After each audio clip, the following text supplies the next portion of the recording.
Hi guys, and welcome to another Watch Geek video. Today we're doing a tutorial for the module 3299 that's in this AE1200 Casio watch, better known as the Casio Royale. Now, just like with all my other tutorial videos, in the description you will find time codes with specific parts of the video or functions of the watch, so you can jump to that specific part, but I would advise you to watch the whole video the first time just so you get acquainted with all the functions that this watch offers. This is personally one of my favorite modules because of its layout and because of its simplicity. Okay, so the first thing I'm going to show you is how to scroll through the modes. Currently we're in the home time mode, where this time equals this analog display, and you have the globe showing you what current time zone you're using. Now, to cycle through the modes, you simply press the mode button. So if we press it, we go into the world time, alarm, countdown timer, stopwatch, and back to the home time. Now, as you can see, once you cycle back to the home screen, the watch is going to make slightly different beep. That way you know you're back in the home screen. In the home screen, you can also turn off these beeps by pressing and holding the mode button. So press and hold, and the watch beeped, and you have this mute indicator here. So now when you cycle through the modes, nothing will be, the watch will not make any sounds. Again, to turn it off, you simply press and hold the mode button again. So press and hold until the watch beeps, the mute has disappeared, and now again we have the sound. Okay, let's go back to the home screen. Pressing the light button is naturally gonna activate the light, as you can see. Pressing this search button is gonna cycle you through one of the 4 time zones that you can have in the home screen. So press this and it's gonna show you T2 NYC, so New York City, T3 London, T4 Tokyo, and back to T1, which is Paris or my current local time. Now, as you can see, even when I'm cycling through these times or even modes of the watch, this analog display here is always gonna show you your current home time. So no matter what you do with the watch, that one is always displaying the current time, which is pretty epic. Okay, so once you wanna switch between one of these to make it your home time, you can simply press the adjust button and light button. So you press the adjust and then light, and it's gonna cycle through. So let's say you travel to New York City. Once you land there, you want New York City to become your main time so you can use the alarms, but you want the Paris time to become the New York City time, or T2, so you can keep track of what's going on home.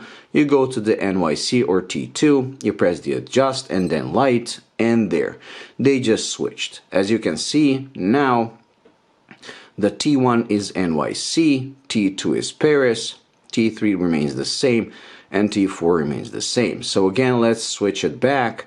So you go to Paris. Once you travel back as T2, press this, and they switched back again.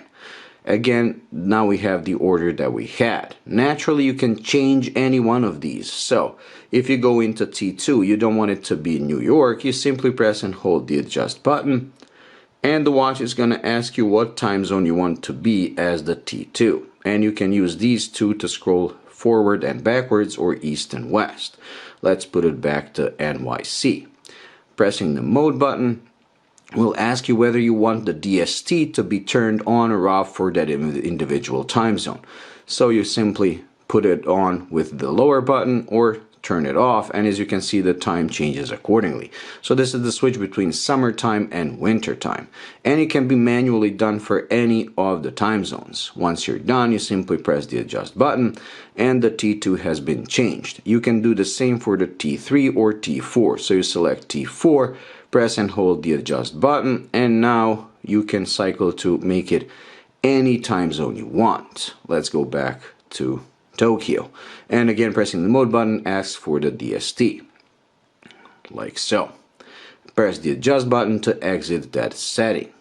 Pressing the adjust button without holding it, so let's say you're in the home screen. If you press it, it's going to show you what time zone you're using and whether you're viewing T1, T2, or T3. So as you can see, once I press it, it says Paris T1. It displays the day of the week, the month, and the date. And pressing it is just going to shortly display it to remind you what time zone the watch is currently set for.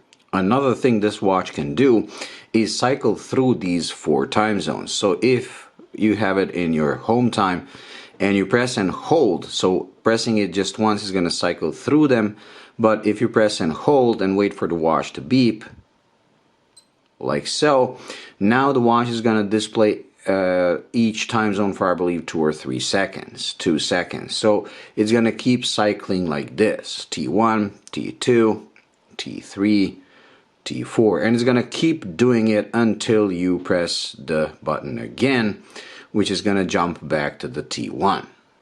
Pressing and holding the adjust button is going to enter the adjusting screen. So that's what we're going to do now. So to adjust this watch the first time, you press and hold the adjust button once in the T1.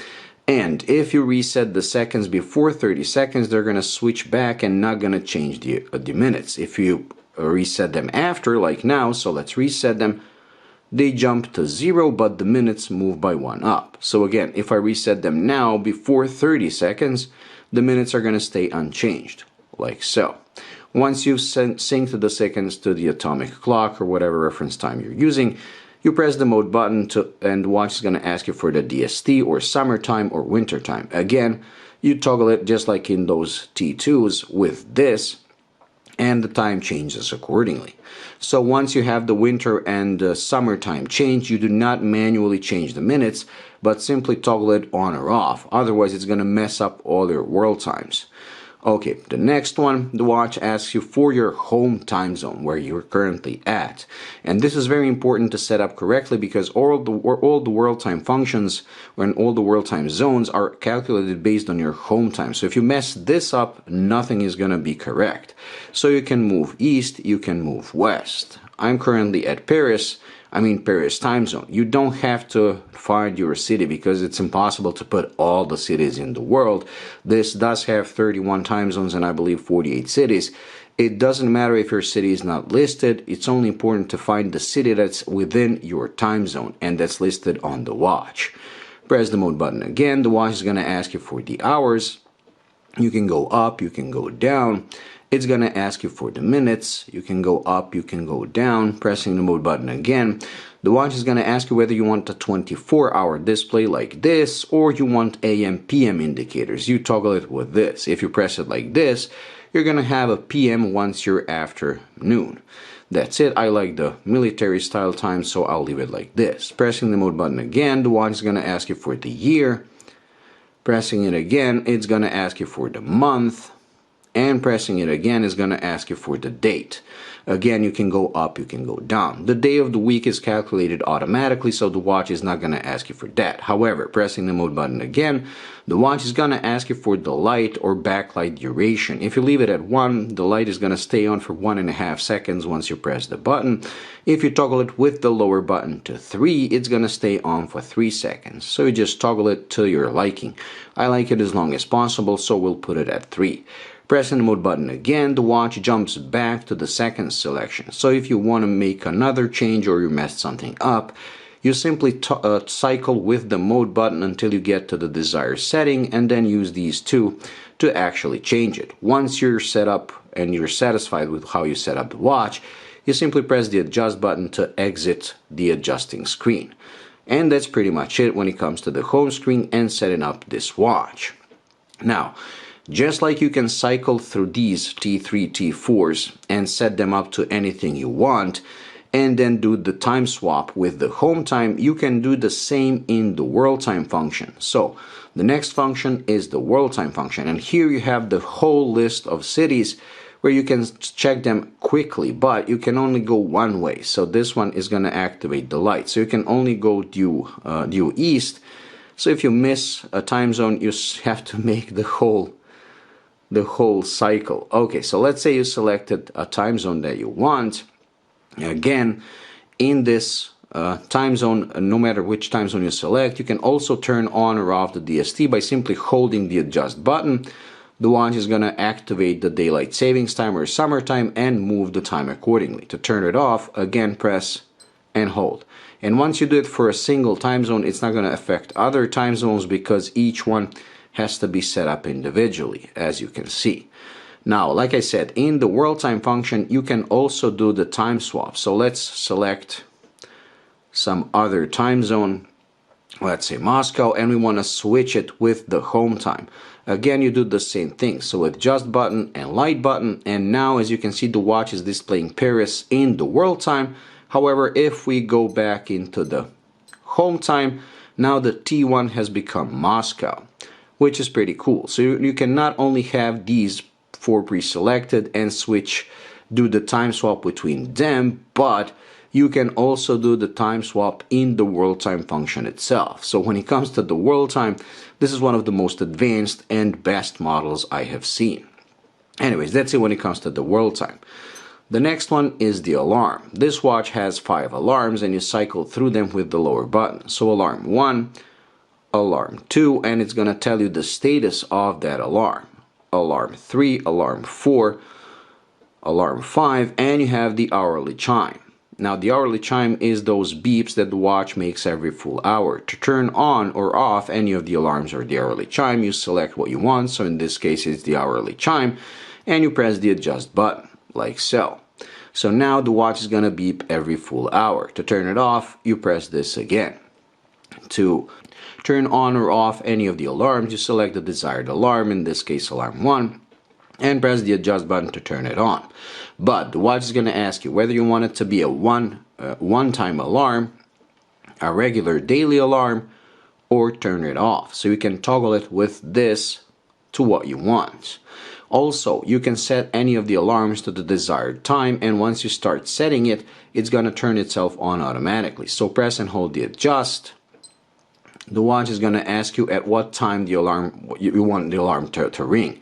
The hours, you can go up, you can go down. So let's say 1, or let's say, I don't know, we'll put it at 5. Press the adjust button. The watch is going to ask you for the minutes. So let's say 5:45, which is when I usually go up for work, like so. And now it's turned on as a one-time alarm. Pressing the mode button again, the watch is going to ask you whether you want it to be a one-time alarm or a daily alarm, or turn it off. Let's put it as a daily. Press the adjust button to exit the settings of the alarm, and now this watch has been set up to ring at 5:45 every day at 5:45. So if we want to switch it back to off, or we just need it for one day, you again press the adjust button to toggle it to on, or off. As soon as you turn on any of the alarms, the ALM symbol is going to be displayed here. So no matter which one, as long as one of them is active, you're going to have the ALM. When they're all turned off, it's going to disappear. The same is for the hourly chime. So if we go to the hourly chime and turn it on, we're going to have this little SIG displayed here. Anyways, that's it. So let's move on. The next function is the countdown timer. This watch comes with a 24-hour countdown timer settable down to the second. If we start it now when it's at 0, it's going to start moving at 23:59:59, and once it reaches 0, it's going to start beeping. You can stop it and reset it with the adjust button. Naturally, you can also set it up to any time you want, so press and hold the adjust button. The watch is going to ask you for the hours. Pressing the mode button asks you for the minutes. Again, you can go up, you can go down with these two buttons. And pressing the mode button again, it's going to ask you for the seconds. Again, you can go up, you can go down. Once you're satisfied with the setup time, you press the adjust button to exit the settings time, the setting of the timer, and you press the start button for the watch to start counting down. Again, once it reaches 0, it's gonna beep. You can also stop it before that and reset it to the setup time by using the adjust button. That's it when it comes to the countdown timer. Moving on. The next function is the stopwatch. Again, the watch comes with a 24-hour stopwatch with 1/100th of a second of precision. So using this button, you can start it, you can stop it, and using the adjust button, you reset it. You can also do the split times. So you start the stopwatch, press the adjust button while the stopwatch is running. It's gonna freeze the screen to show you the split time, but the stopwatch keeps running in the background. To unfreeze the screen, you press the adjust button again, and again you can stop it and reset it. You can also do the first and second place. So with the stopwatch running, just like for the split times, when the first runner goes through the finish line, you press the adjust button. When the second one goes through, you press the stop button. And now you can read and write down the time of the first runner. Pressing the adjust button while the stopwatch is not running is first going to display the time of the second runner, and then pressing it again is going to reset. And that's pretty much it. Let's move on. The watch jumps back to the home screen. So that's pretty much it. The stopwatch was the last function. Anyways, that's it when it comes to this module and this watch. Like I said, this is one of my favorite modules ever, because not only does it show the current time no matter what you do with the watch, but you also get a very nice visual representation of the time zones, and the world time function is done pretty much to perfection. Not only because of these 4 pre-selected time zones, but the fact that you can change them to any time zone you want, that you can have the quick swap with them and with the full world time function, which is something I've never seen on a G-Shock. So for travelers, this is pretty much a perfect watch. Anyways, that's it when it comes to this tutorial. I hope you enjoyed and found it useful. If you did, please like and subscribe, and I'll see you in the next one. Bye.